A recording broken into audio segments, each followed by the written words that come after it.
Well, greetings and salutations, everybody. Welcome to my YouTube channel. My name's John Campea, and this is Open Mic. Now, every day on the John Campea Show, we save some time for some live questions. When we do open mics, that's all we do is take live questions, and that's what we're going to do here today. So it's awesome to have you guys here right now as we do this. Now, some of you may, as I drop something on the floor, excuse me. Okay, there we go. Sorry, just fumbling things all over the place already. Okay. So for those of you who are regulars around the channel, you noticed we didn't have a John Campea show earlier today on Friday. Now, for those of you who are Patreon supporters, you already know why, because I let all the Patreon supporters know. But here's what happened. The last couple of days, we've been having this really weird mystery phantom ghost thing happening, ghost in the shell kind of thing happening in the studio where we do the John Campea show. See, we fixed the audio. So the audio has sounded great. But the last couple of episodes, for some reason, about halfway through the episode, the audio starts distorting. Even though we don't change anything, like nobody turns any knobs or presses any buttons, like we have the audio set and it sounds magnificent. And then about halfway through the show, about 30 or 40 minutes into the show, the audio just starts distorting. And like, I am not an audio expert, but I've worked with a lot of sound setups. And Jonathan, fact checker Jonathan, has done a lot of audio setups. And we just, I can't even begin to tell you how many hours we spent on that and trying to fix it. And we just could not figure it out. So finally, we bit the bullet. And I paid for an outrageously expensive sound expert to come in to the studio today. So instead of doing the show, I was down there at the studio with me and Jonathan with the sound expert going over everything in our audio thing. And we believe they fixed it. We think it's all fixed now. We think, but we thought it was fixed before, and look how that turned out. But we think it's all fixed now, and we think it's all great. So Monday's show, we'll be back in the studio again on Monday doing the John Campea show, and hopefully everything will sound right. Who knows? We'll just have to wait and see, but damn, I spent a lot of money on that audio expert today. Money I could not afford, but we have to get the sound right. Anyway, that's why there was no John Campea show this morning. So I thought, you know what? We're heading into the weekend. Why not do a little open mic here today and just have a little chat about some movie stuff? So that is what we're going to do here. You guys have already sent in a whole bunch of questions, so let's get things started with the live questions today. And the first question comes from the one who writes, over under 20%, Bay comes back for Bad Boys 3. I'm going to take the under on that. Like, I believe they said a long time ago, I might be wrong, but I believe they said a long time ago that he was not going to be involved in Bad Boys 3. Maybe as a consulting producer, maybe a producer in name alone. Maybe something like that. But, and I'm not going to say it's a 0% chance, no. But 20%, that's a good line. I'm going to take the under on 20% on that. All right, Devontae Brown writes, wow, Agents of S.H.I.E.L.D. gets renewed for Season 7 before Season 6 airs. Also, Screen Rant reported recently it's the most popular... Screen Rant is often wrong. Screen Rant reported it's the most popular show of all the Marvel shows. So, hi, John. Well, yeah, I mean, Agents of S.H.I.E.L.D. is a piece of shit show. It's all subjective. Maybe you like it, and if you do, that's awesome. I'm glad that you do. I wish I liked it, because I watch every episode. Because it's a comic book related stuff, so I'm a sucker. So I watch it. I'm a big fan of Clark Gregg, and I keep hoping that the show's going to get good, and it never does. It's still a piece of shit. That's the show. And for whatever reason, they only gave it a 13-episode pickup for Season 6. And it was funny because I was reading about this earlier today. The Hollywood Reporter wrote, like, quite frankly, the Hollywood Reporter, in the story that it reports that it got picked up for Season 7, Hollywood Reporter saying it's a mystery why, because its ratings are not good. The ratings on Agents of S.H.I.E.L.D. not good. The Hollywood Reporter classifies Agents of S.H.I.E.L.D.'s ratings as bubble. So you know what that means. But we all know why it got picked up for Season 7. Because there are now fewer Disney Marvel shows on television. Luke Cage got canceled. We'll see what happens with that.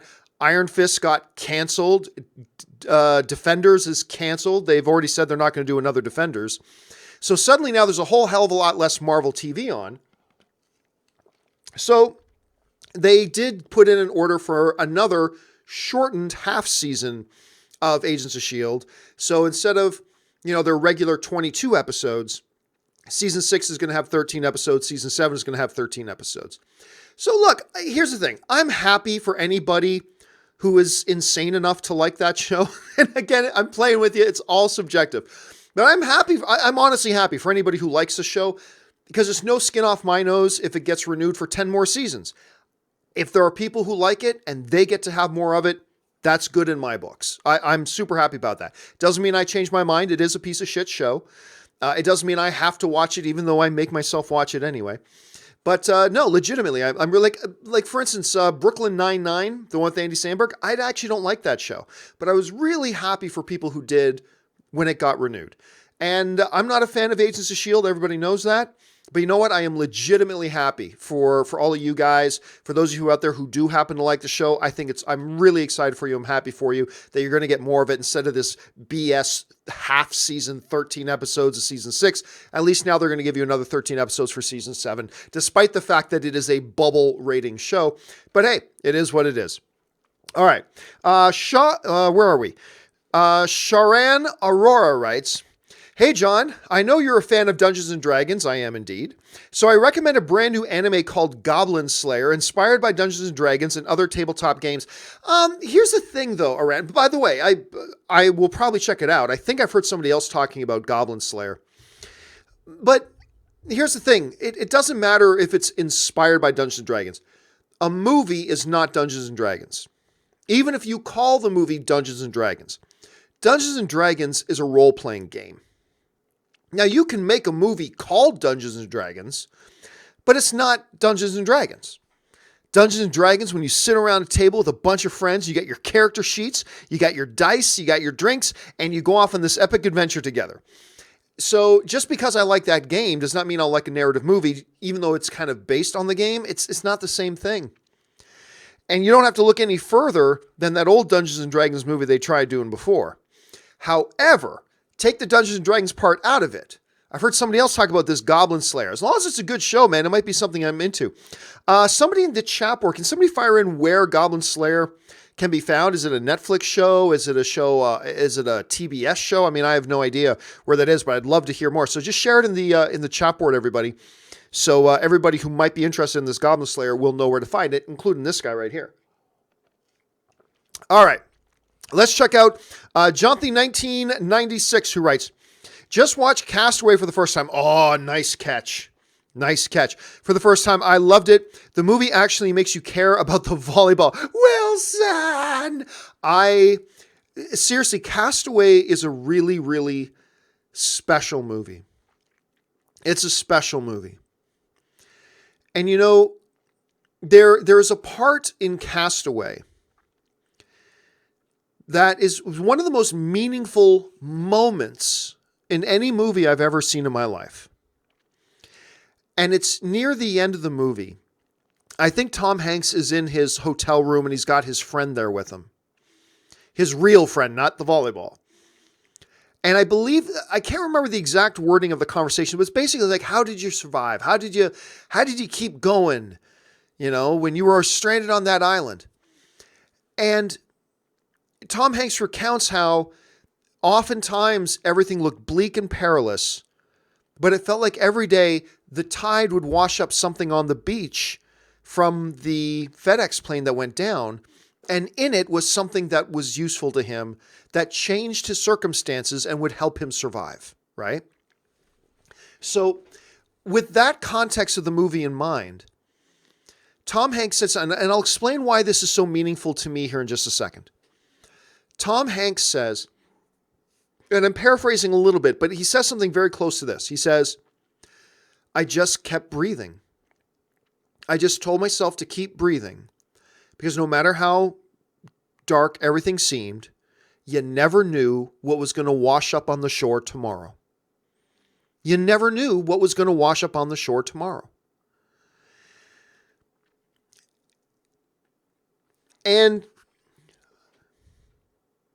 I'm not going to go into it too much. There have been a couple of times in my life where somebody I know has committed suicide. And I wish I had some kind of time machine that I could go to those people maybe a day before and just show them that clip. Like I never want to undercut or underplay how dark a certain place can be that somebody might be in their life. I never want to take away from that or pretend like it's not that dark. But this scene in this movie so captured what I think is a real truth. I've been in moments in my life, in circumstances in my life where I thought it can't get any worse than like, this is it. Life is horrible. I'm sure you've been in things like that. And now I look back on it, it's like, wow, that was such a different set of circumstances. Like life changes day to day. And I wish I could show them a scene of Tom Hanks saying, just keep breathing because you never know what's going to wash up on the shore tomorrow. Like life changes like that. Sometimes for the worse, sometimes for the better. But life changes like that. Life changes like that. And I wish I could show that to people. But anyway, I remember years and years and years ago watching Castaway. And I remember watching that as that line played out in the movie.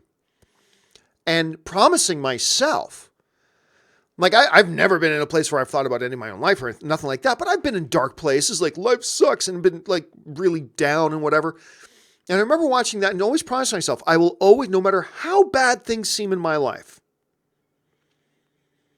because eventually things seem bad and then they get better and then they get bad and then they get better. That's life, right? So I remember seeing that line and promising myself, no matter how bad anything gets in my life, no matter what kind of circumstance I get into in my life where things seem just horrible, take a breath, keep breathing, understanding you never know what's going to wash up on shore tomorrow. You never know how life is going to change tomorrow. And yeah, I've always wished I had a time machine that I could go back and show that clip to some people I've known in my life at different points.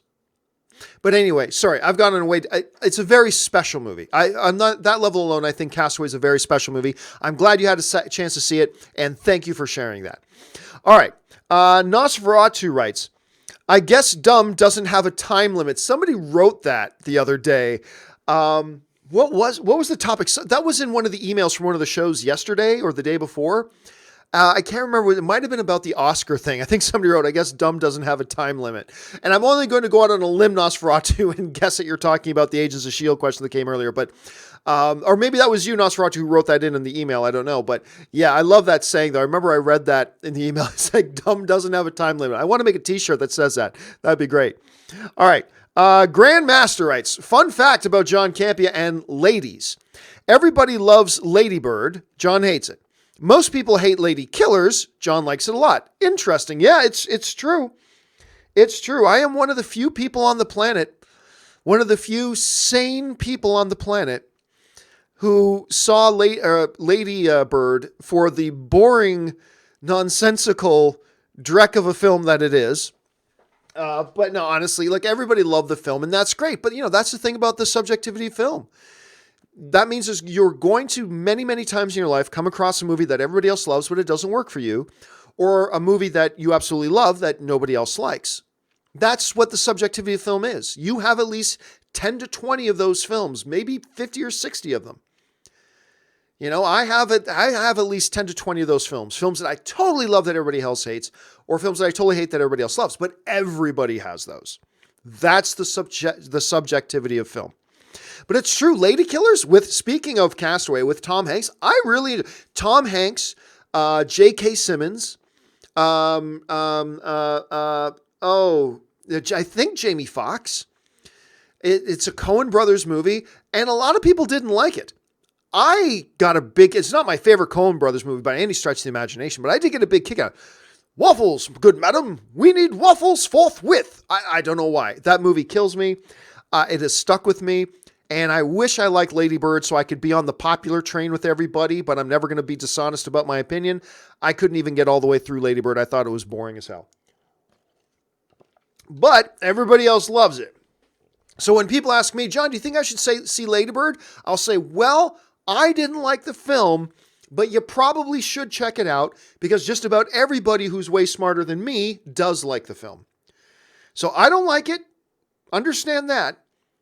But don't let that, sour you on the idea of checking it out, because almost everybody else does love it. So you should go check it out. Give it a shot. You may like it. That's kind of always been my thing about that. All right. Static Space Sean writes, regarding misleading trailers, do you remember the trailer for Catfish? Yeah. It looked like a suspense horror thriller, and it was actually a slow-paced doc. First of all, I liked the documentary Catfish. I thought it was very revealing. I thought it was very eye-opening. I thought it was very poignant, and I thought ultimately it had a really good message to it about the reality of cyber life these days, right? But you're not wrong, man. There was nothing factually wrong. I mean, everything that's in that trailer is part of the movie, right? Everything that's in the trailer for Catfish is a fundamental part of Catfish. But you're not totally wrong about that. I mean, you're right. I remember that first trailer. Or at least maybe it was all the trailers. I don't know. But I remember those trailers. And they absolutely did make it look like they showed up at the girl's house and there were dead bodies everywhere. I mean, they don't say that, but that's what they kind of imply. Something horrific happens, And that's not what Catfish is. I still wouldn't put it in the same category as like the massive deception that Bridge to Terabithia was in its marketing campaign. But was the Catfish marketing a little sleazy? Like a little shady? Yeah, it was at least a little shady. I'll give you that one for sure. It absolutely was. All right, let's see. Grandmaster follows up, writing, I've thought about it for a long time now and did my research, but I still see no way how glasses-free 3D cinemas would be technically even possible. I mean, look, I don't know how it would work either, but I've read many reports talking about how they are working on it. That there's a way to do 3D with images on a screen, on a flat screen, that you can make 3D work. It's all theory at this point, but I've read several theories that say, yeah, this is possible. They're going to be able to do it, and that it's going to happen someday. When they do it, and I don't know if glasses-free 3D is a year away, 5 years away, or 10 years away. I just don't know. But I do know that for those of you who've watched me for any period of time, I just don't like 3D. I think 3D is a useless gimmick that adds nothing to a movie experience. That's just me. You don't have to share my opinion. I'm just saying. You guys know that's how I feel about it. But part of the thing that I hate most about 3D is these directors and cinematographers and color correctors and everything. They pour blood, sweat, and tears into giving us these rich, gorgeous, colorful, sharp, beautiful images. And the first thing we do when we walk into the theater to watch it is slap tinted film over our eyes. Yeah, that's real bright. That's real smart. But I've always also said that when they do get around to achieving a 3D presentation that does not require the glasses, I'll totally reevaluate my situation. I still don't think 3D is necessary or needed. But at least the biggest culprit of my hatred of 3D, slapping tinted film over our eyes, if that gets removed from the equation, I will have to reevaluate how I feel about it. Again, I don't know how far away they are. They could be a long ways off. They could be on the brink of announcing it next year. I just don't know. But it's going to happen at some point. And when it does, I'll have to reevaluate my stance on that, and we'll see how we all feel about it. All right, ZOMG Ruler writes, will Amazon Prime deal hurt Aquaman's box office badly? Okay, here's the thing. So for those of you who don't know, and I haven't read up on this today because I've been busy trying to work with expensive audio experts to fix the sound in my damn studio. Hold on a second. Let me look this up here. Amazon Aquaman. Okay. So, okay, here's the thing.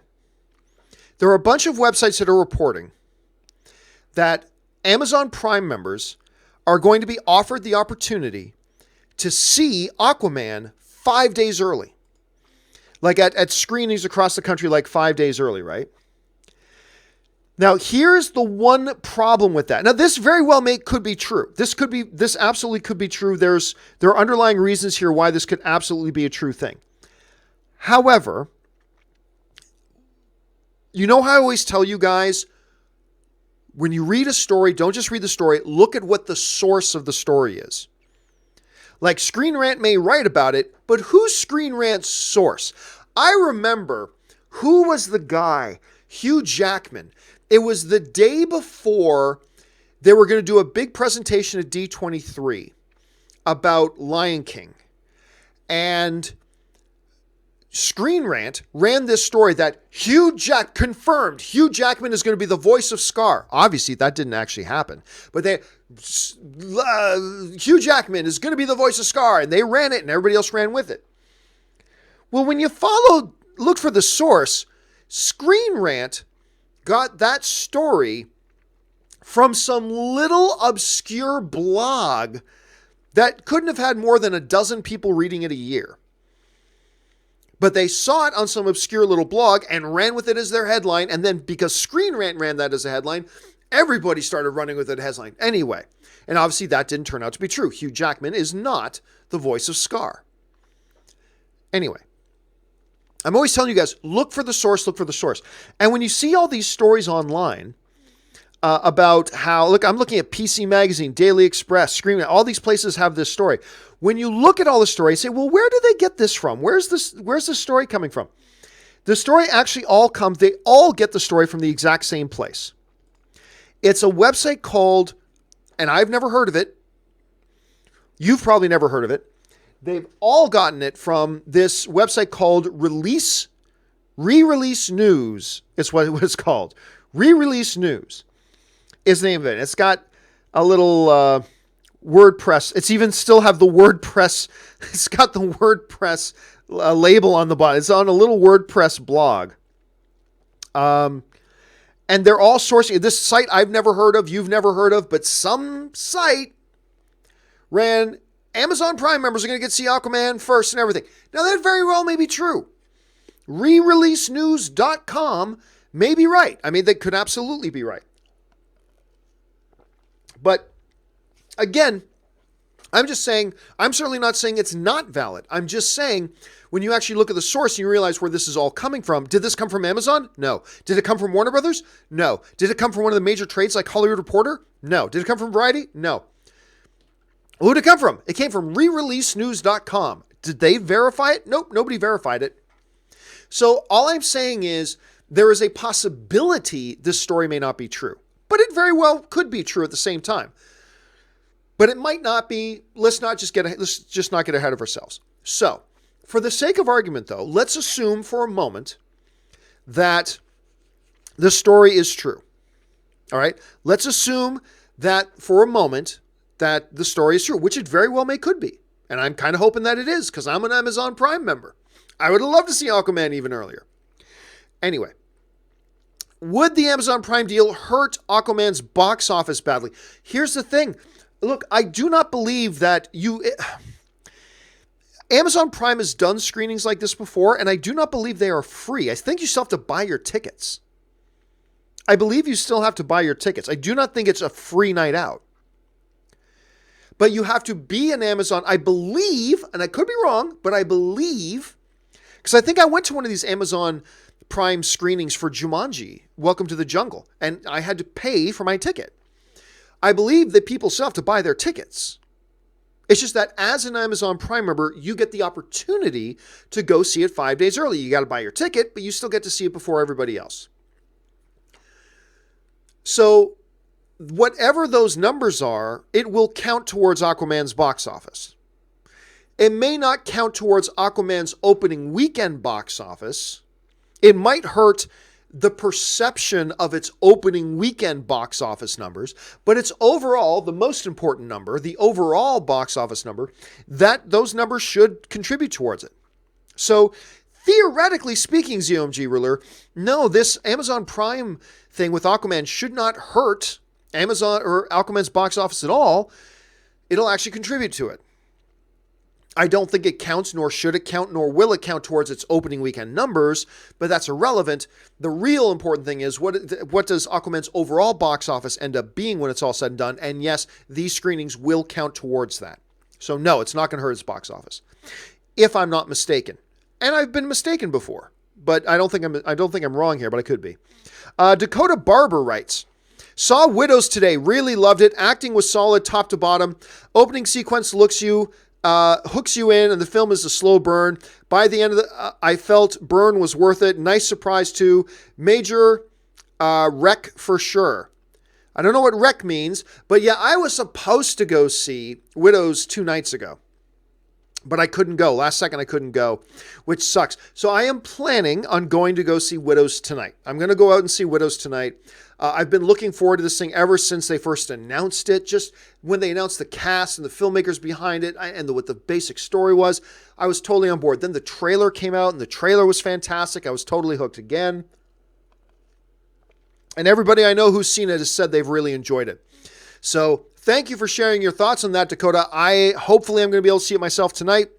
Maybe talk about it tomorrow or Sunday on one of the open mics or one of our shows. So yeah, I'm looking forward to seeing it too. But man, the cast alone is worth the price of admission. It is a stacked cast. I cannot wait to see this thing. All right. Ben Rayner writes, Jon Cryer as Lex Luthor and Supergirl. Thoughts? Could care less. Nothing about Supergirl do I care about. Supergirl to me is an irrelevant show. I don't care about it. That show can go to hell as far as I'm concerned. So I really don't care. When I heard Jon Cryer was on, I thought, that's your Lex Luthor? But I don't know. Maybe they're Lex Luthor, Jon Cryer, whatever their Lex Luthor is, maybe Jon Cryer is the perfect fit for it. But just like everything else in Supergirl, I really don't care. I don't care. I'm without hesitation and without exaggeration, I tell you this. They could announce that Daniel Day-Lewis was playing Lex Luthor on Supergirl, and I still wouldn't care. Wouldn't care. It still wouldn't make me want to watch the show. So, yeah, so there's that. Let's see here. Snake Jerusalem writes, better actress, Gina Carano or Gal Gadot? Look, the reality is, and I'm a big Gina Carano fan. I've been a fan of this girl since her early MMA days.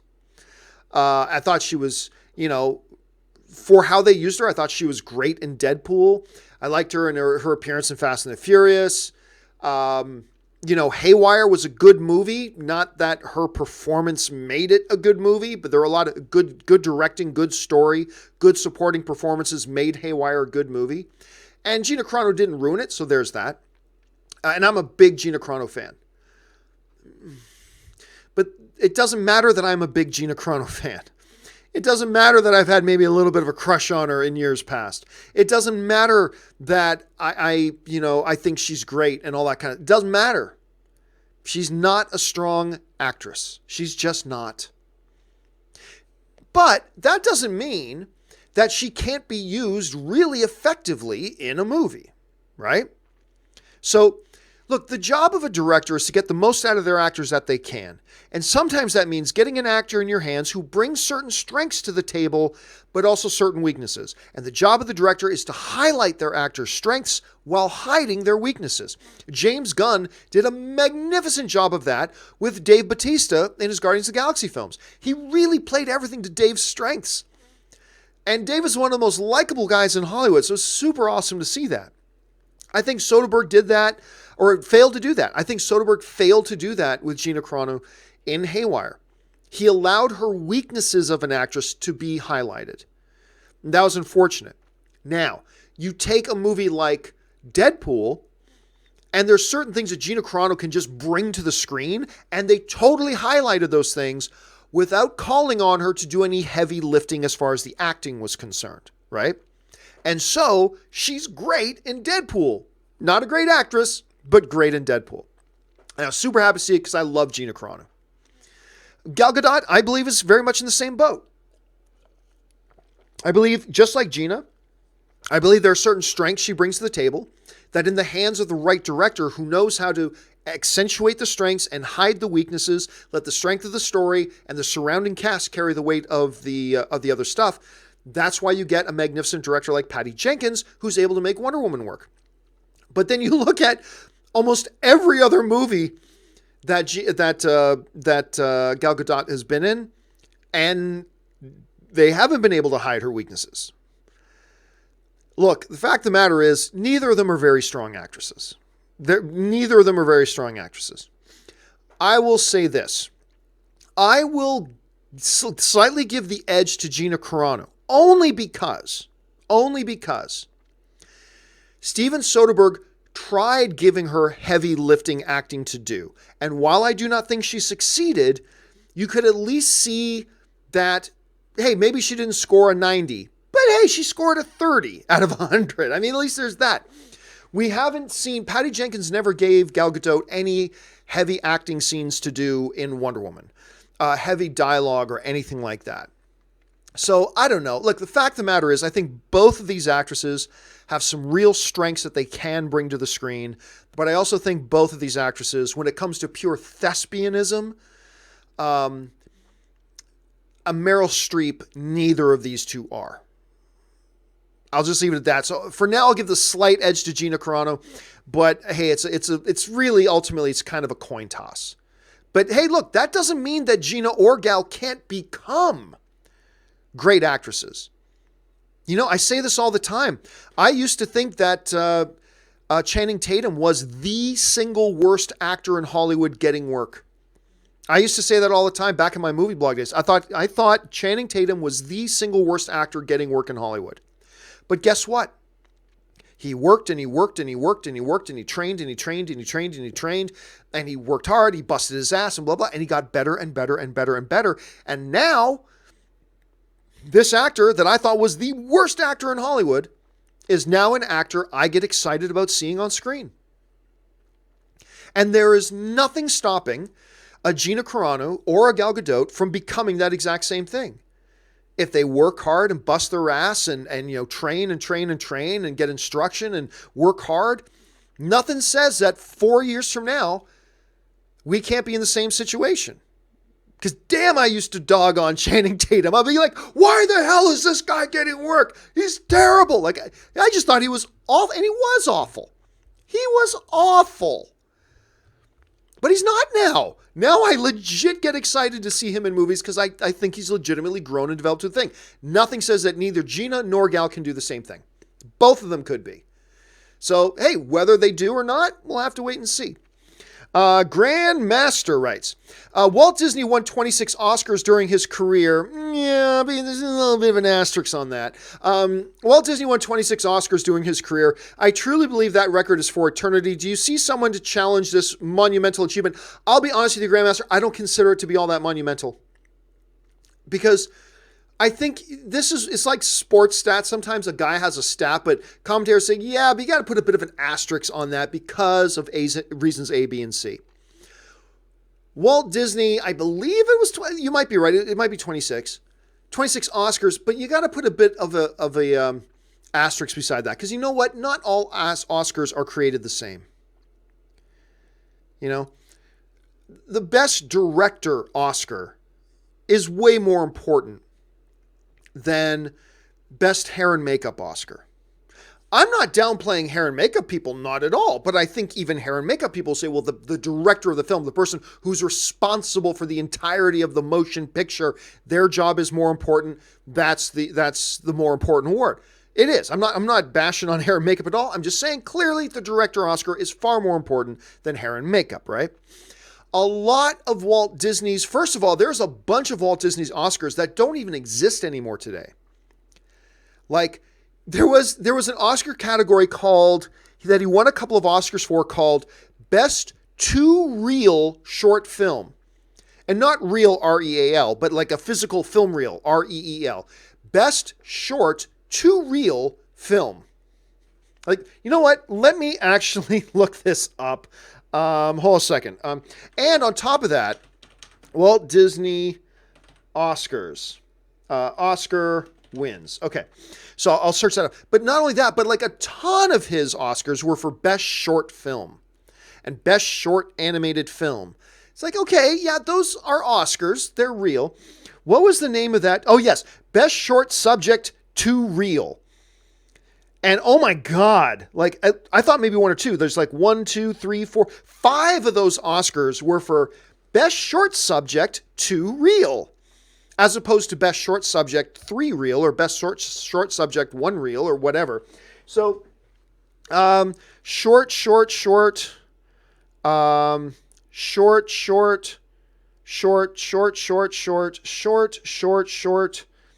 honorary, short. Best Picture for Mary Poppins. There's a big one. Short to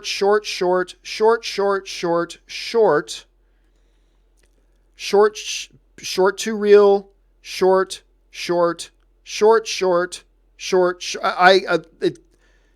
90% of these are for best short films.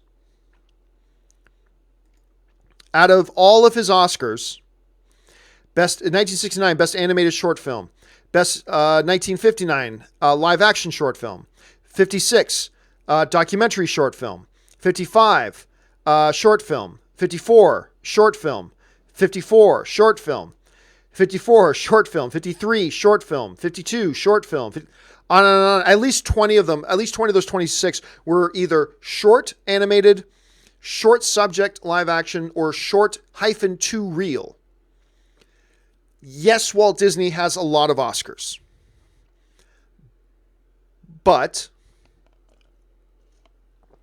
I would put a giant asterisk beside that. Walt Disney has 26 Oscars. Asterisks. Short. Not in the same league as Best Picture. Not in the same league as Best Director. Not in the same league as Best Actress. Not in the same league as Best Screenplay. Best Short Animated Subject Matter to Reel. Asterisks. So, look, do I ever think any individual will get 26 Oscars? No, but a lot of these aren't even, a lot of these awards that he won isn't even a category anymore, and rightfully so. And all the rest of them was for short animated stuff. Again, and I'm not trying to bag on short animated, just like I wasn't trying to bag on hair and makeup. But let's not pretend that that's an Oscar that's on the same level as screenplay, as cinematography, as directing, as best picture, as best actor. It's just not. So, yeah, I'd rather take Steven Spielberg's Oscars than Walt Disney's Oscars. I'd rather take Daniel Day-Lewis's Oscars than I think Daniel Day-Lewis's Oscars are worth more. But getting back to the core of the question, though, Grandmaster, no, we're never going to see somebody with 26 Oscars on their mantle again. No, never going to happen. Never going to happen. No way. That is a record that will probably stand for in memoriam. Martin Valuik writes, R.I.P. Tom Holland's Spider-Man. He ain't dead. He's coming back next year. April 2018. R.I.P. Steve Ditko, June 18th. June 2018. R.I.P. Stanley, November 2018. They all left together. So sad.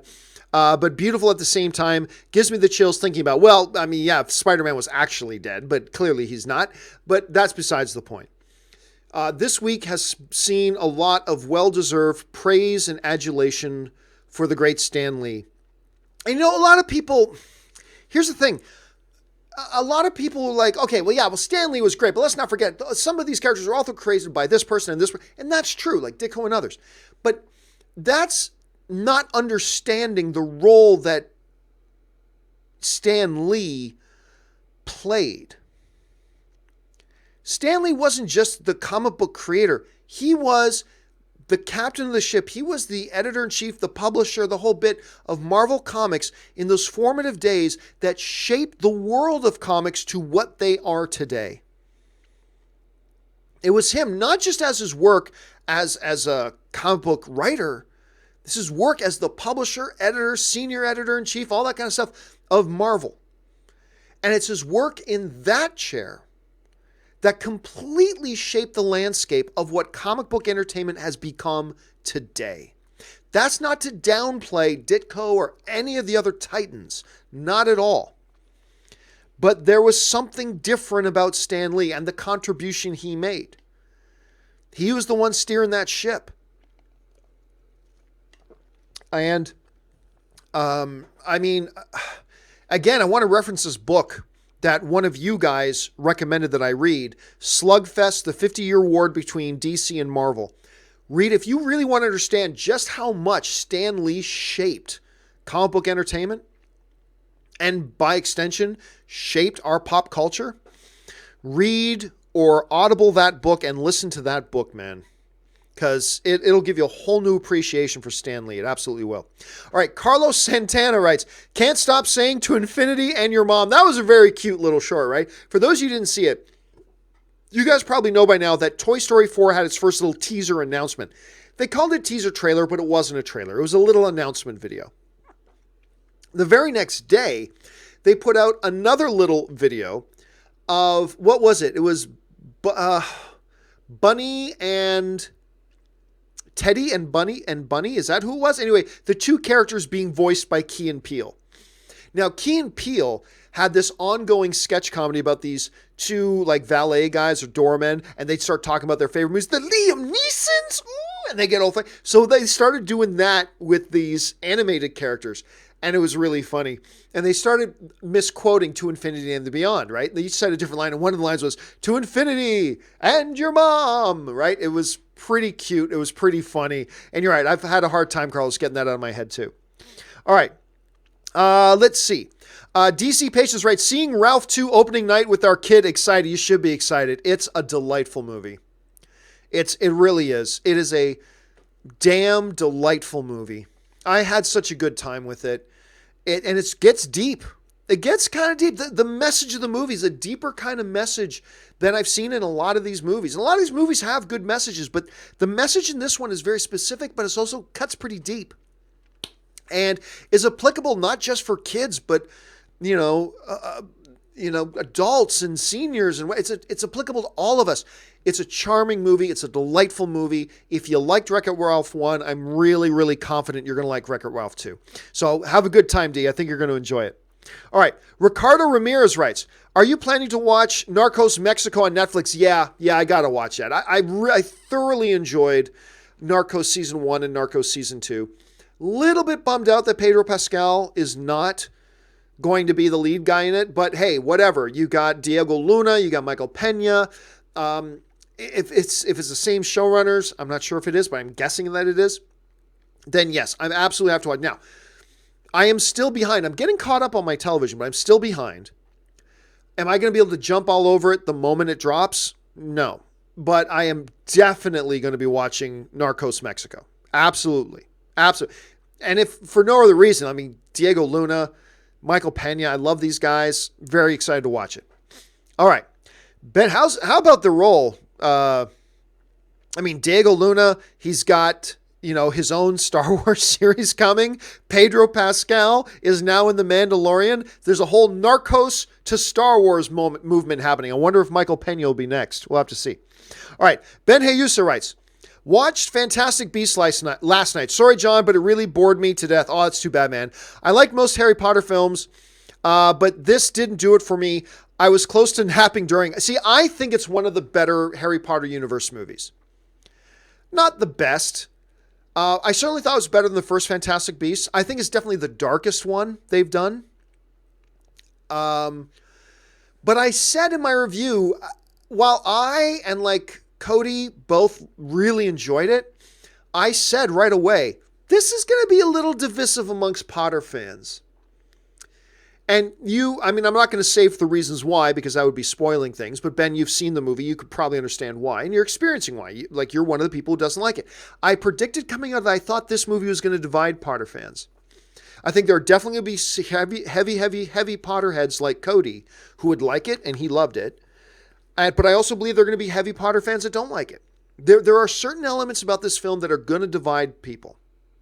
Some will love it, some will not. And I could tell that walking out.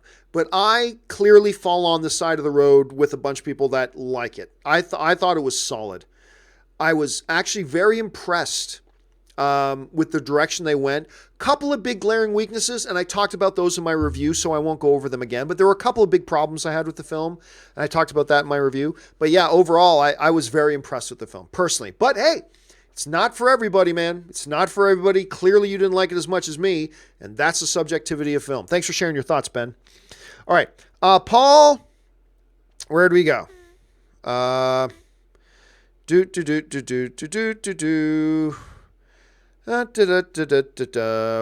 we have way more questions in here today than I thought we were going to. Okay. Paul Baranek writes, The Crimes of Grindelwald was sadly disappointing. Man, I disagree. I was very pleasantly surprised. But again, to everything I was just talking about with Ben's comment there. Brass Drake writes, do you think Avatar's success was largely due then to the new 3D gimmick? I don't think so. No, I really don't. And there was nothing new about it. There are many things new about the movie. The 3D aspect of it, no. Because most of Avatar's money came from non-3D screenings. Most of the money came from non-3D screenings. So, no, I mean, look. Visually, Avatar was like nothing we'd ever seen before. Narratively, we'd seen it 100 times. It was Dances with Wolves in space. That's what Avatar was. That notwithstanding, though, visually, it was like nothing we had ever seen before. The way he put that movie together, the technology, the way he leveraged technology in that film was like something we had never seen before. And the adventure, like, yeah, okay, it was Dances with Wolves in space. But the way he executed the narrative, it was an exciting story. The adventure aspect of it was very high. It's a very good movie. And it was like something, again, that we had never seen on that level. And people saw it and just went crazy for it. And everybody came out of it going, you got to see this. You got to see this because you never have seen anything quite like it. And I think that, did the 3D thing have something to do with the overall success? Absolutely, yes, something. But largely due, no. The largely due part was 2D or 3D. That movie was something unlike anything we'd ever seen before in that way. You know what I mean? And that's what made it so special. And that's what made people come out of the film and start texting all their friends saying, you got to go see this. You got to check it out. Because you never quite seen something like this. And I think that really has more to do with it than anything else. Raymond Verada writes, from Bangarang to Batarang, Ella J. Basco is Cassandra Cain. Rufio's, Dante Basco's niece, is Batgirl in Birds of Prey. I don't know what we're talking about. I don't know who Ella J. Basco is. Okay, you're saying, so the actor who played Rufio, Dante Basco, his real-life niece is playing Batgirl in Birds of Prey. Oh, okay, interesting. I had heard the name dropped about Batgirl, but I never even heard, so I didn't really, I'll be honest with you, I'm not paying a lot of attention to Birds of Prey whatsoever. Hopefully it's great. I certainly liked a couple of names that they attached to it for sure.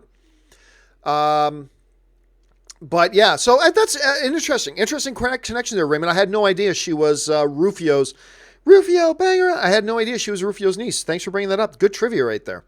Recruz writes, John, how do actors actually get paid? Is it one big sum or is it in parts? Look, for the most part, I believe it's like every contract is unique, but I believe they just get one big payment. Here you go. You get paid X number of dollars. Bang. And then if they get some residuals on the movie, that gets paid over time.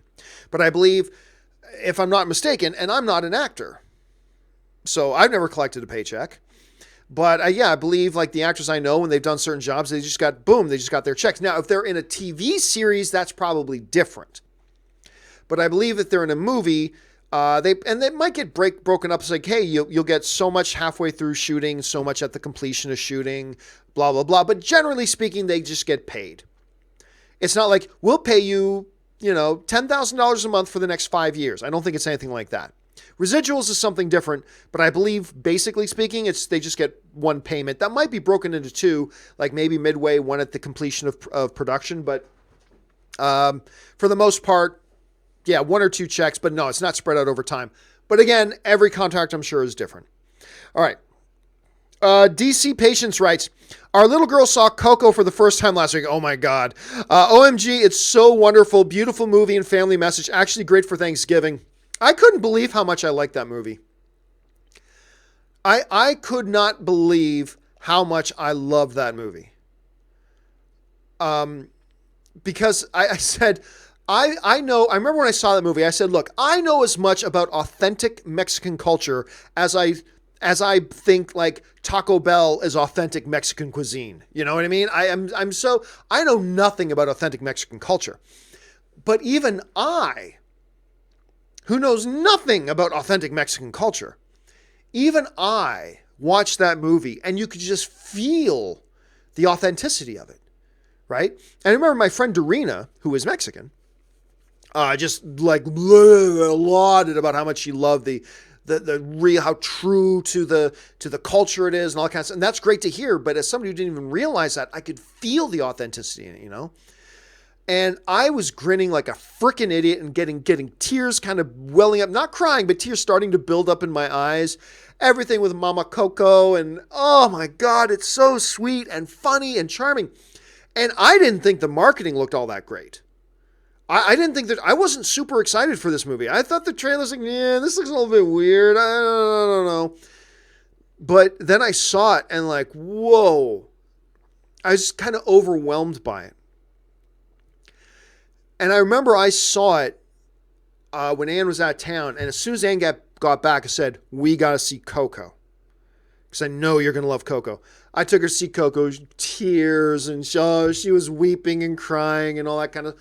Partly because her dad Ann's dad had passed away about a year before. I believe it was about a year before we saw Coco. And so, you know, the loss of her dad was still kind of fresh. And watching Coco, and so beautiful and so special, and she's weeping and crying with joy. And it's, oh my God. Guys, if you haven't seen Coco, what the hell are you doing? See Coco. So damn good. So damn good. Thanks for sharing that, DC. All right. Thomas Dixon writes, if you had to choose, would you rather have a Raimi Spider-Man 4? No. Even if it was a different director. Well, if it's a different oh, I see what you're saying. Like a fourth part with the same actor. No, okay, I see what you're saying. Or a Hancock 2. Just a fun question. Oh, a Hancock 2. Hancock 2. We got 3 of the Raimi Spider-Man movies. We got 3. That's fine. I have, with like a lot of other people, I've always wondered, why the hell didn't we get a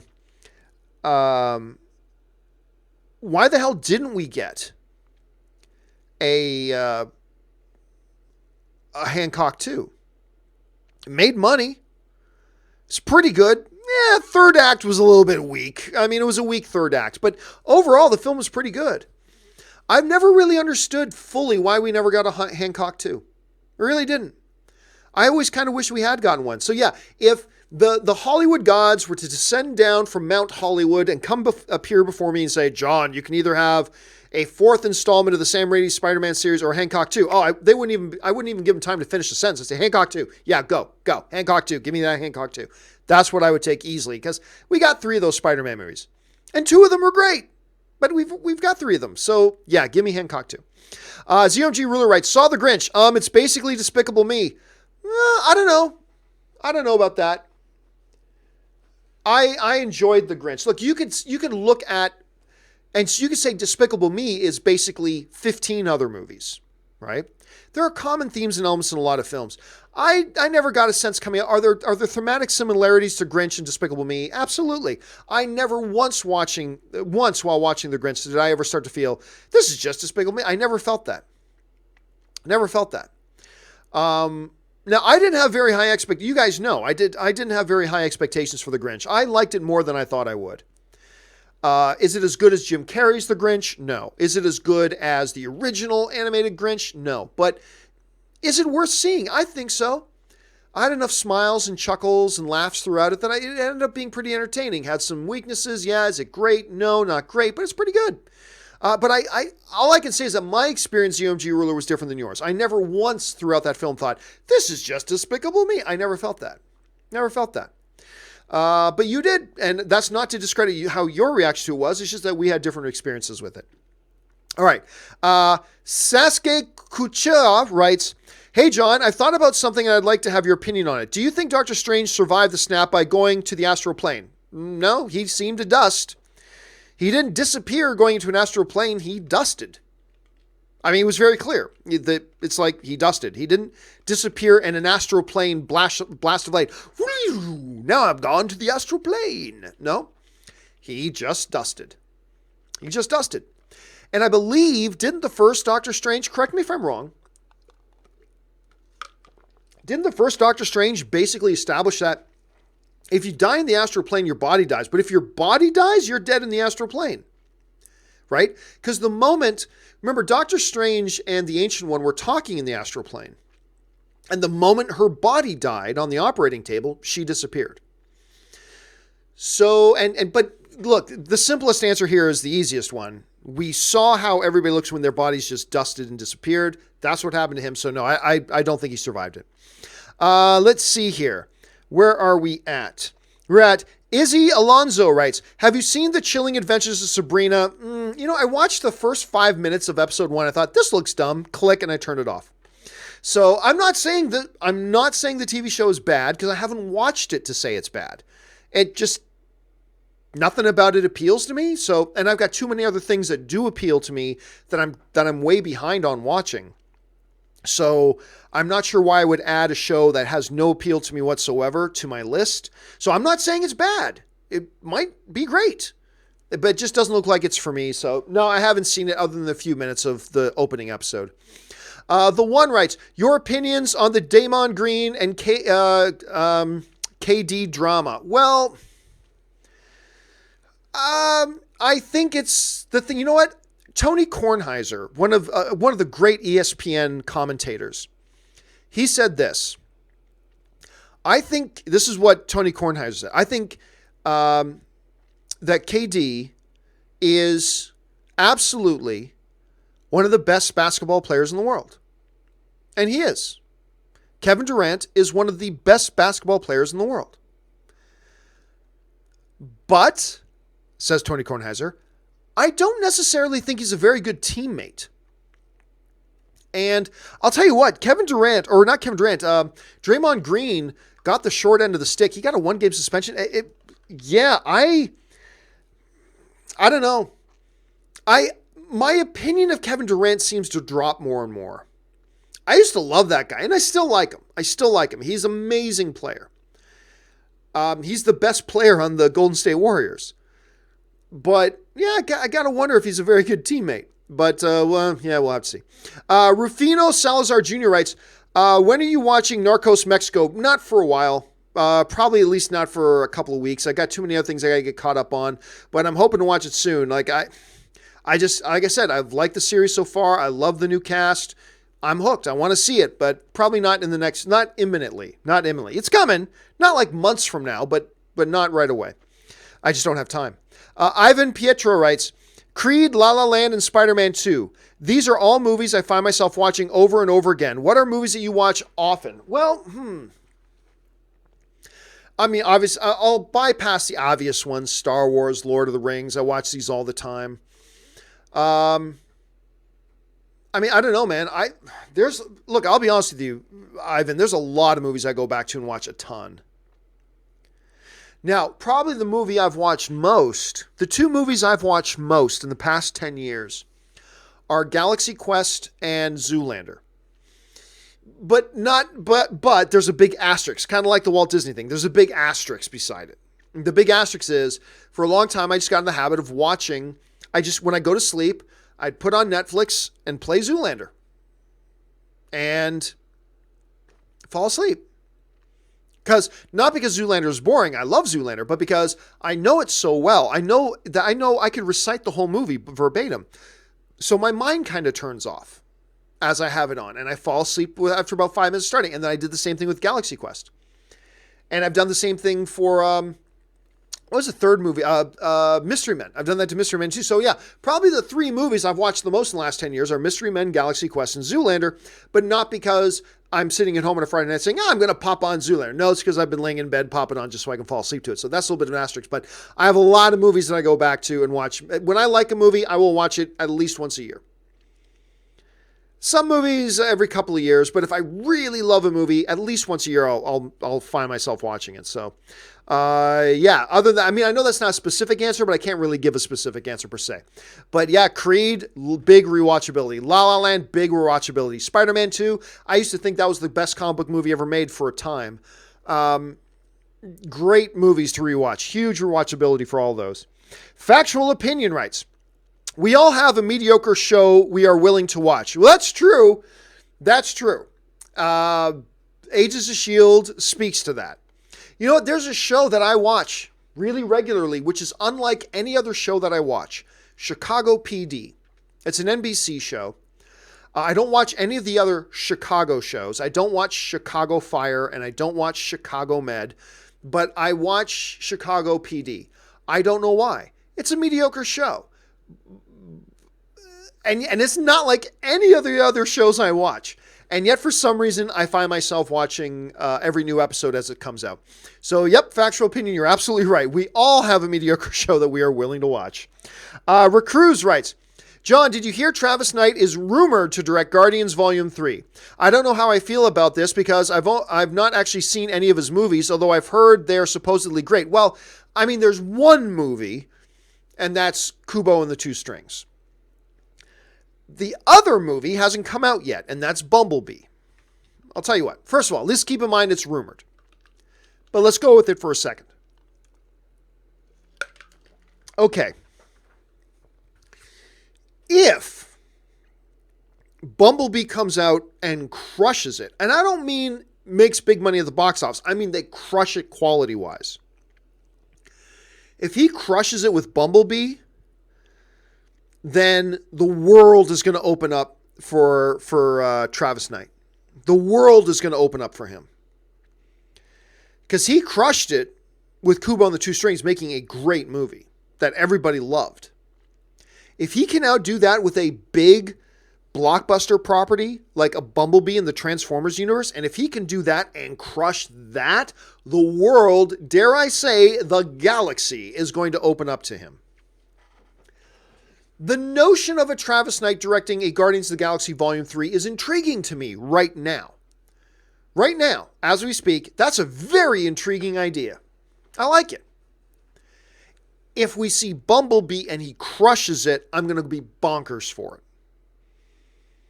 Then I'll be absolutely bonkers for it. And then I'll tell you exactly what's going to happen. James Gunn is going to break his Twitter silence.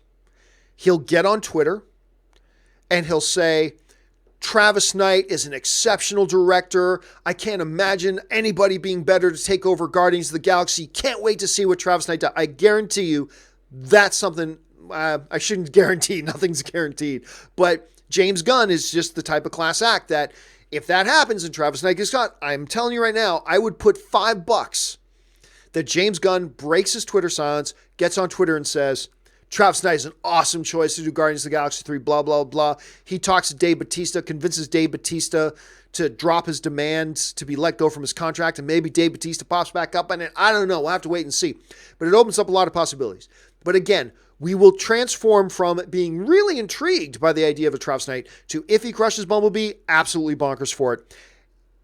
And I think you're going to see a lot of people being bonkers for it. If he can deliver the most well-received of all the Transformers movies, people will go crazy about the idea of him doing Guardians 3.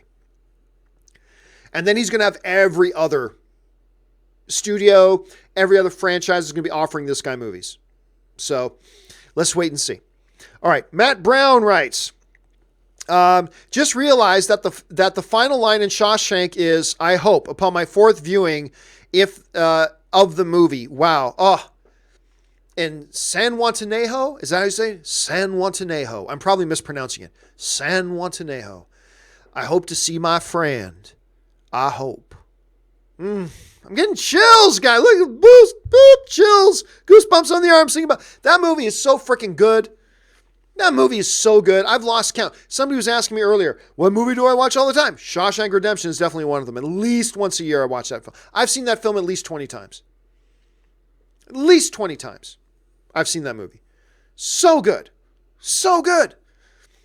Oh, so many great moments. And sad moments, heartbreaking moments, inspirational moments, hope-filled moments, disgusting moments, crawling through the sewers. Oh my God, one of the best movies ever made. Seriously, if you have not watched Shawshank Redemption, you are missing out on something in life. Watch Shawshank Redemption. It is one of the single greatest motion pictures ever made. Ever made. Watch Shawshank Redemption, man, and see what Matt and I are talking about. Javier Riez 405 writes, I guess one person really can make a difference. Enough said. Yeah. Stanley. I guess one person really can make it. I think that's from his Mallrats. Is that from his Mallrats appearance? I think it's from his Mallrats appearance. I think so. Anyway. One man. God, you can't even begin to enumerate the number of ways that Stan Lee has made a difference. And in fact, you look at our not just movies, not just comic book movies, not just movies, our pop culture as a whole. Stan Lee's DNA is all over the pop culture that we have. And the influences you just can't recount. You just can't quantify it. It's just so big. I guess really one guy really can make a difference. Good quote, Javier. Good quote.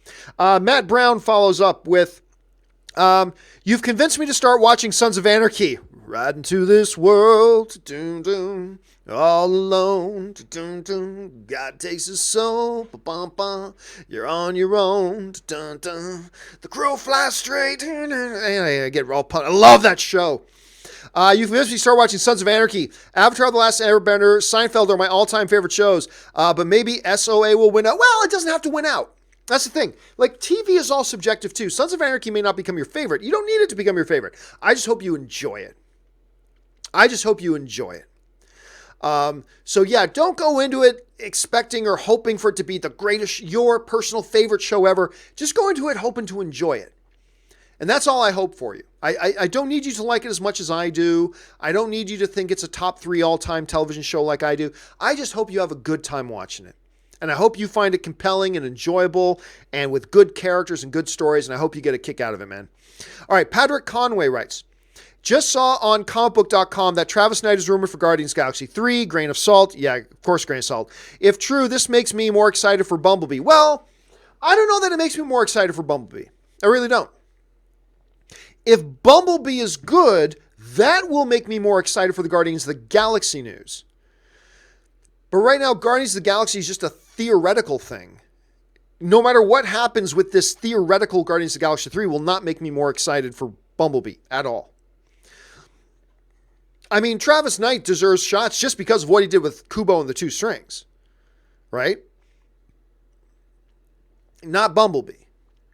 So yeah, for me, Patrick, it won't do anything for my excitement for Bumblebee.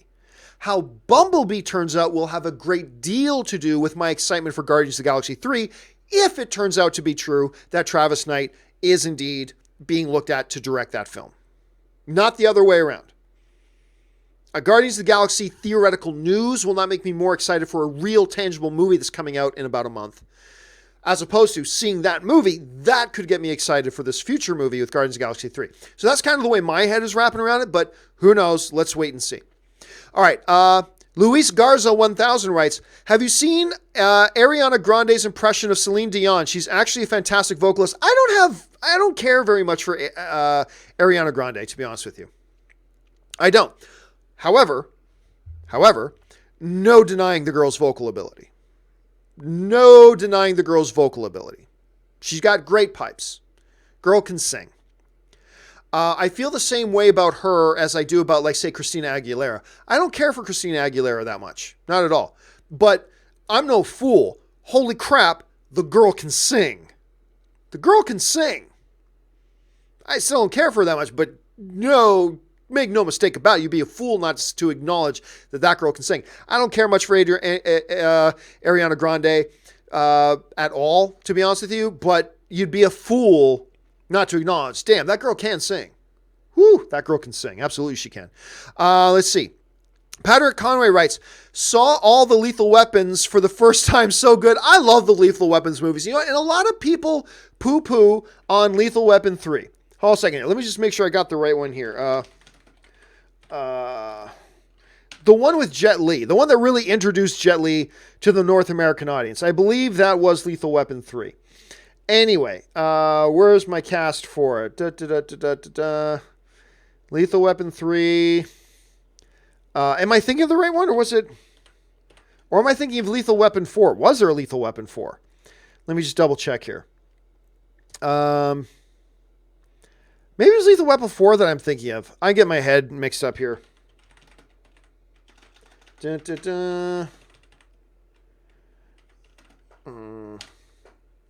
Yeah, sorry. I was thinking Lethal Weapon 4. That because Lethal Weapon 3 92, Lethal Weapon 4 was 98. Yes. 4. A lot of people did not like 4. And you know what? 4 is my favorite. 4 is my favorite. And a lot of people don't even like that one, and I don't care. It is my favorite Lethal Weapon film. It was a great kind of culmination of the whole franchise. Jet Li was a great villain. It got a lot of the North American audience to fall in love with Jet Li. I dig 4 a lot. I liked all of them. I liked all of them. Yeah, I liked all of them. I think for me it would be 4, 1, 2, and 3. Yeah. 4 would be my favorite. 2 would be my second favorite. 1 would be my third favorite. 3 would be my fourth favorite. So, yeah, that's how it would go for me. But I'm glad you had a chance to finally watch them all, man. I still have never seen the Lethal Weapon TV series. A lot of people said they liked it, but I never had a chance to watch it. All I know about the Lethal Weapon TV series is all the drama that went on with it. Let's see. Senpai Gar writes, if Bumblebee is a hit, do you think that it is the last Transformers movie before a reboot, or would they continue on with the new continuity? No, I think either way. I think whether Bumblebee is a smash hit or a total flop, I believe Hasbro is going to move forward with it, and I believe they're kind of rebooting it. Whether it's a total page 1 reboot, or whether it's we're keeping some of the things, but essentially it's a reboot. I mean, I don't know which way they'll go, but I do believe no matter how big of a hit or how big of a flop Bumblebee is, I believe they've got a plan in place and they're going to move forward with that plan. Bumblebee's not going to be $1 billion film. It doesn't need to be, but I'm just, don't be mistaken. Bumblebee is not going to be $1 billion film, but it could make a lot of money. It could be like $500, $600 million. That would be huge. But even then, I don't think it's going to make them change their plans. I think they've got a plan in place. They got a new strategy. I think they're going to go forward with that strategy, regardless how big of a hit or how much of a flop Bumblebee is. Let's see. Jacob Jansen writes, I believe that the reason why Black Panther seemed to get more buzz than Captain Marvel is because we have seen Black Panther in Captain America Civil War. Actually, that's not a bad explanation. At least, that's not a bad part of an explanation. That's a very good part of it. Fact of the matter is, we got to see a bit of Black Panther in Civil War. We got to see him kicking all sorts of ass and being all sorts of badass in it. And you're right, that did lead up. Had we seen Captain Marvel doing some amazing things in Avengers Infinity War, there would probably be a lot more buzz for Captain Marvel right now. I think that's a good observation, Jacob. I think you nailed that. I don't think that's the only thing. I don't think there aren't other contributing factors to it, because there are. But I believe that's a very, very valid point you just brought up. The fact, and you know what, to your point, that's something I didn't consider when we were talking about this subject on the John Campea show earlier this week. And that's a very important thing that should have been mentioned. So I'm glad you brought it up. Good point, Jacob. Let's see. Oh gosh. Okay. Spam writes, hey John, so the Detective Pikachu trailer has raised and still is raising a lot of heads. Being the highest grossing media franchise to date, does it have the potential to reach the $1 billion mark? I don't think so. No. Detective Pikachu is not going to make $1 billion. Now, capture that video of what I just said. Nah. I'll replay it with the drink. Nah. Detective Pikachu is not making $1 billion. And you replay that and send that to me on Twitter the day that Detective Pikachu crosses $1 billion. But no, I do not see that happening in the least.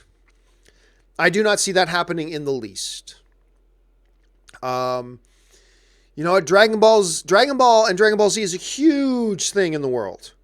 That movie tanked. I do not suspect that Detective Pikachu is going to be all that big. I really don't. Let me rephrase. But when I say all that big, like $1 billion? No. Could this movie make $400 million? Yes. Could it make $500 million? Yes. Billion? No, I don't see that happening. But hey, man, we have seen crazier things happen in this world. And I got to tell you what, you know, if you, in case you didn't watch the John Campea show the other day, when I talked about this Detective Pikachu thing, I'm one of those guys. I was like, oh, what a dumb idea for a movie. I mean, yes, it's intriguing that Ryan Reynolds is connected to it, but I thought that was a bad move for Ryan Reynolds. No interest in this movie. And then the trailer dropped. And I had to go, woo, that's pretty charming. This Detective Pikachu movie, this looks pretty charming. I think this movie's a mistake. I am now going, okay, well, actually, this looks pretty good. I want to see this now. So anything is possible. Anything is possible. But if I had to put $20 down right now on whether, you know, Detective Pikachu would cross the $1 billion mark, I would put it down on not, and I would feel pretty damn safe that it's not. I'd feel pretty damn safe that it's not. Mike Carlos writes, hey, John, since you've been in LA, do you notice any Asian women with non-white guys? There are new superheroes, not just iconic or known to the big studios. Not in the movies, there's not, and that was my point. See, one of the things I brought up the other day on the John Campea show, I was talking about the 5 biggest problems facing comic book movies today. And one of the things I talk about is that they're not introducing any new heroes. They're only existing and long time existing IP, as opposed to creating new, fresh characters. Yes, there are new heroes out there in the comic book world, but we weren't talking about the comic books, were we? We were talking about the movies. That's what we were talking about. I never said there weren't new comic book characters being created all the time out there. Of course there are, but we aren't talking about comic books, are we? We were talking about comic book movies. And I know there's some people who don't understand there's a difference, but there is. They are two different things. So, and to my point, was absolutely 100% correct. Other than Hancock, which is a picture I did bring up, they are not creating new characters for the big screen. They're not. Point out 5 to me that they did. Go. Oh, you can't. Because there's not. So, of course, I understand that in other medium, in other businesses, new superheroes are being created. Of course there are, yes. But we weren't talking about that, were we? It's like if I'm standing in the Nevada desert and say, there's simply not enough rain to produce tomatoes. And in the Nevada desert, there's not. There's simply not enough rain. Then to be like emailing me, John, in the South American rainforest, there's a lot of rain, plenty of rain to have tomatoes grow. Well, yes, but we're not talking about the South American rainforest, are we? We're talking about the deserts of Nevada. We're not talking about comic books. We're talking about comic book movies. So yes, you are absolutely correct. There are new titles, new characters being created all the time. In that business and in that medium, my point was simply they're not doing that in the movies. And they should be doing that in the movies. Not that they should ignore existing IP. No. But it's not an either or. It's a both and. So anyway, that was my point that I was making about that, Mike. Let's see. Tacky75 writes, best Stan cameo when Tony mistakes him for Hefner. That's a good one. I still stand by his best cameo being in Deadpool as the strip club DJ. You can't buy love, but you can rent it for 3 minutes. To me, Stan Lee as a strip club DJ, best cameo ever. Now, there's a good argument to be made for the Watcher one. That one's great. There's a great argument to be made for The Amazing Spider-Man one. That was great. There's a good argument to be made with the Hefner one. That was great. But yeah, to me, Stan Lee is a strip club DJ. Come on. I mean, that's always going to be the one for me personally. All right. King Latom writes, John, have you seen any episodes of The Chilling Adventures of Sabrina? If only somebody just asked me about that.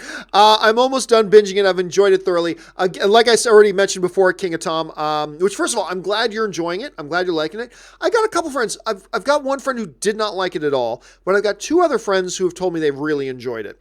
And clearly you're one of the people who's enjoyed it too. But like I said earlier, no, I watched a little bit of the first episode. It just doesn't look like a show that appeals to me.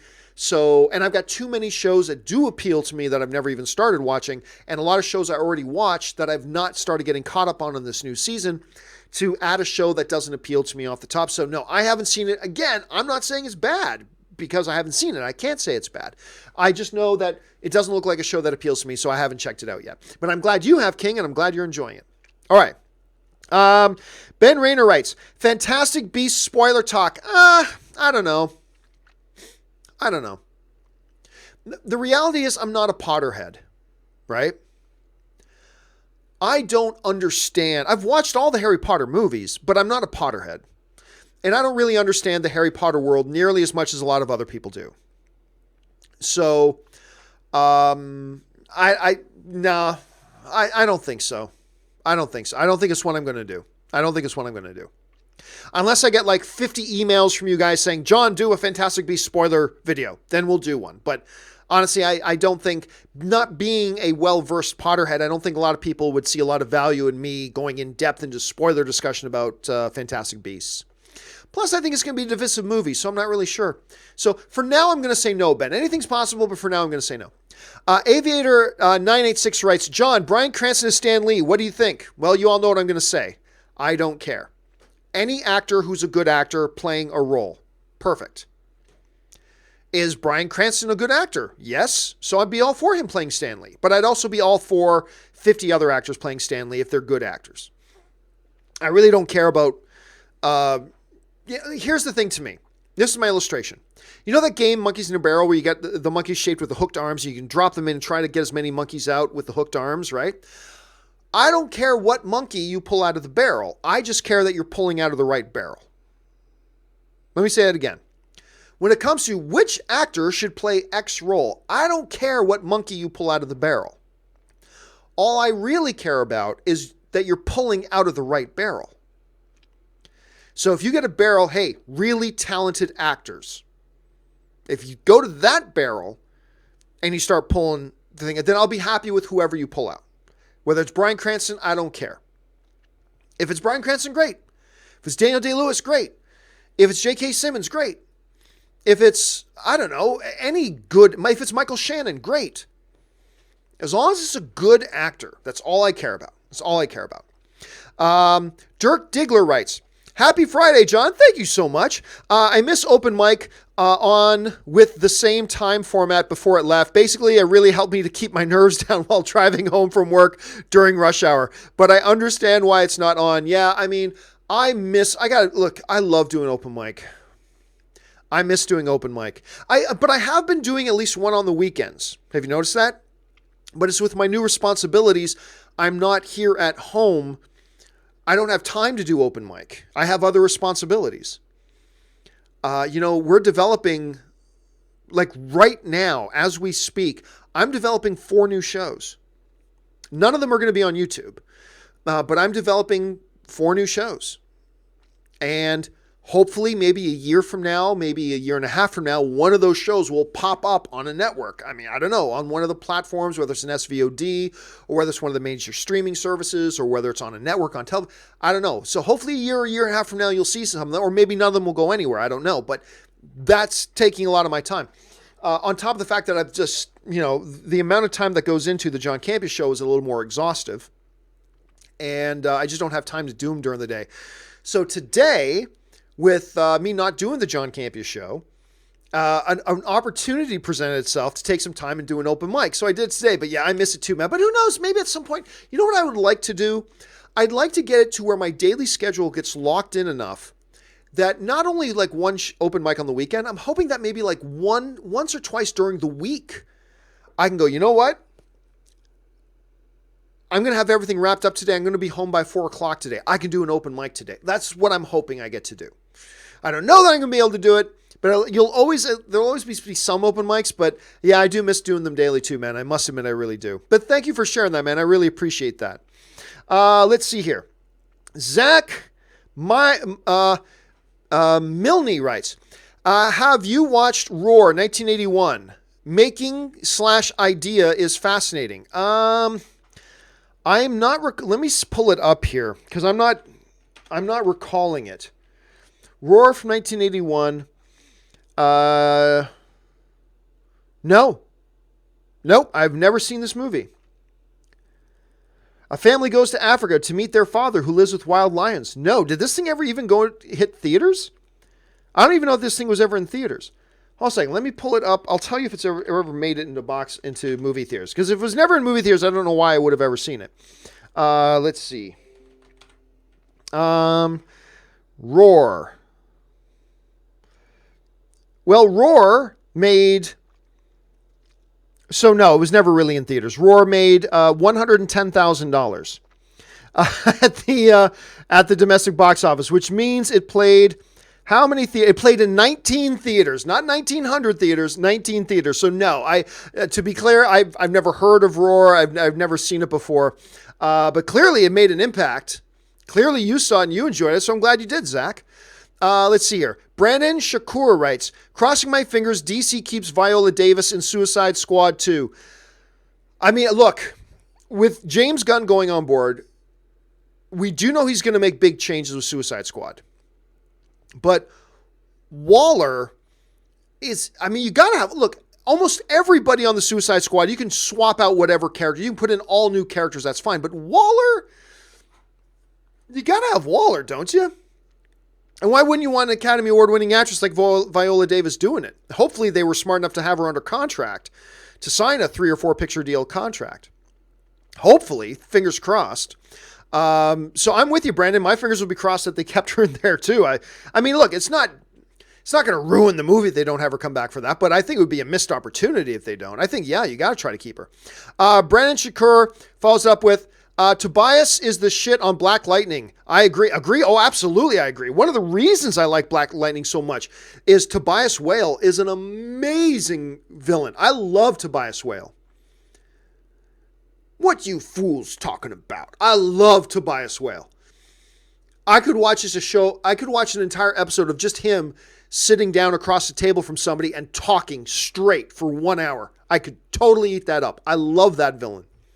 He is one of the, I mean, he's no Wilson Fisk from Daredevil, but he is, other than Fisk, he is I think one of the best antagonists in superhero television. I honestly think he's one of the best villains in superhero television. He's fantastic. I love that character, so I'm totally with you, Brandon. Superman Steve writes, I absolutely love Bob Odenkirk. The guy's amazing. And you know what else he was really great in? What was the actual name of the movie? It was called, oh, damn. Hold on a second. Let me pull it up here. The one with Tom Hanks and Meryl Streep. The one about the newspaper. Was it called The Post? Let me just pull it up here. Oh, that's his producer credits. I need his actor credits. Where's his actor credits? There it is. It was The Post. Yes, it was called The Post. Bob Odenkirk was in The Post, and he was so good in The Post. And you remember, here he is.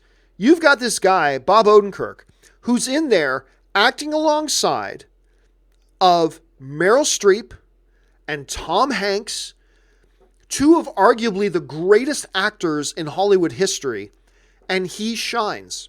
I'm not saying he outshone Tom Hanks or he outshone Meryl Streep, but he's acting in a movie with two of the greatest legends of all time in Hollywood, and he totally shone. He shined. He totally shined. He was great in it. And obviously he's really great in Better Call Saul as well. So I like Bob Odenkirk too very much. Okay, let's see here. Marie Seifring writes, Happy Thanksgiving, 4th Thursday of November each year. I never know when Thanksgiving is in America because to me, as a Canadian, Thanksgiving is in October. But whatever, you silly Americans do it in November. 4th Thursday of each year. Thanks for all you and the crew do. Seeing Crimes of Grindelwald tomorrow, very excited. Well, I'm glad you're excited, Marie. Keep your expectations in check, because like I mentioned earlier today, not everybody's liking this film. I do believe it's going to be a little bit divisive, but I really appreciated it. I did. I had a very good time with it, and I really quite appreciated it. And yeah, happy Thanksgiving to everybody, too. And we are going to have a John Campea show on Thanksgiving.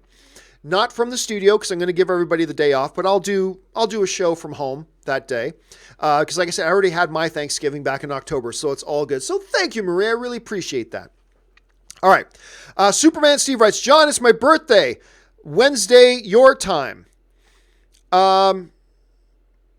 Wednesday, I'm not quite sure what it is you mean by that, but if it's your birthday, Superman Steve, happy birthday to you, man. I hope you have a great one.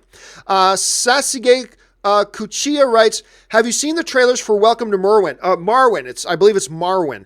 Yes, looks fascinating. I remember the day the first trailer dropped, we talked about it on the John Campea show. The first trailer dropped like a month and a half ago or something like that. It's been a while since the first trailer for Welcome to Marwin came out. I thought it looked I've never seen anything like it.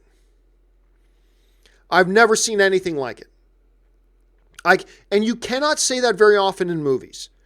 But the way they seem to do that movie with Steve Carell, I can't think of a single movie that really comes close to being really reflective of what that movie is. It's like nothing I've ever seen. And it looks like it could be another Oscar nomination for Steve Carell. There are 2 films this year that Steve Carell could honestly get Academy Award nominations for.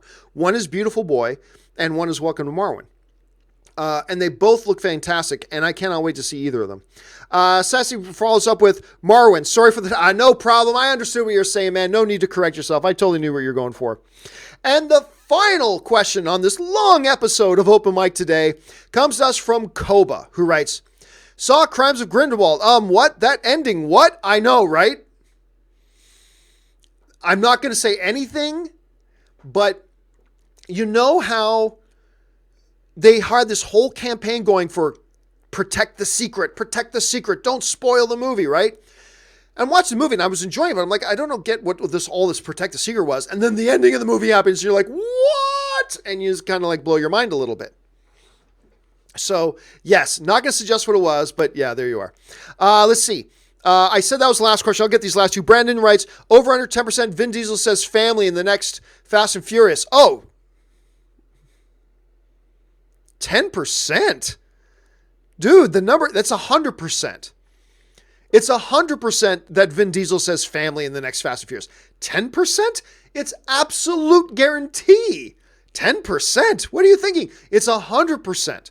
It is 100% that he's going to say family in the new Fast and Furious. There's no doubt. There's no question. There's no ifs, ands, or buts here. It's absolutely locked guarantee. It's money in the bank. He's going to say it. No doubt. Easy. Over 10%. And Superman Steve just says, regarding the last thing there, we are a day in front of you in my country. But you said Wednesday. Today is Friday. Anyway, regardless of that confusion, I hope you have a magnificent birthday. Dare I say, even a super birthday. All right, guys, that will do it for today's installment of Open Mic. Thanks so much, guys, for being here. And again, my apologies that we didn't have a John Campea show earlier today. Unavoidable. I have to get these issues solved. You know what's driving me crazy? And I was talking to guys about this earlier today. Here I am at home in my home studio with this little setup I got here. Now, granted, it's a nice setup for a home studio, but it's a home studio, right? I just plug in my mic, plug in my camera, yay, everything works. I come into this big Hollywood studio. It's not big, but compared to a home studio, it's a big Hollywood studio with these hundreds of thousands of dollars of equipment and gear and the best of this and the best of that. And it takes freaking rocket scientists just to figure out how to get good sound. Me at home, I just take this mic here, plug it in. Yay, good sound. And with all these freaking hundreds of thousands of dollars of toys, it's like I got to bring in freaking experts with 18 degrees from MIT to come in just so we don't have distorted audio. You have no idea how frustrating it is for me. Anyway, but thank you for your patience and the fact that we didn't have a John Campea show today. But I've been 100% committed to not saying good enough when it comes to my show. You guys support my show. You guys spend time with my show. You guys honor me with your presence in watching and supporting the show. I owe it to you to give you the best experience of that show as possible. And that doesn't just mean giving you the best content that I can. It means technically delivering excellence with the picture and with the sound. You guys deserve that, and I'm going to give it to you no matter how freaking long it takes me to do it. And I'm going to deliver it, and I'm going to do it, and hopefully, fingers crossed, hopefully we've achieved it now. We'll find out on Monday, and we'll see if it all goes to hell again. But anyway, that will do it for me for today, guys. Thank you so much for being here. My name's John Campea, and until the next episode, bye-bye.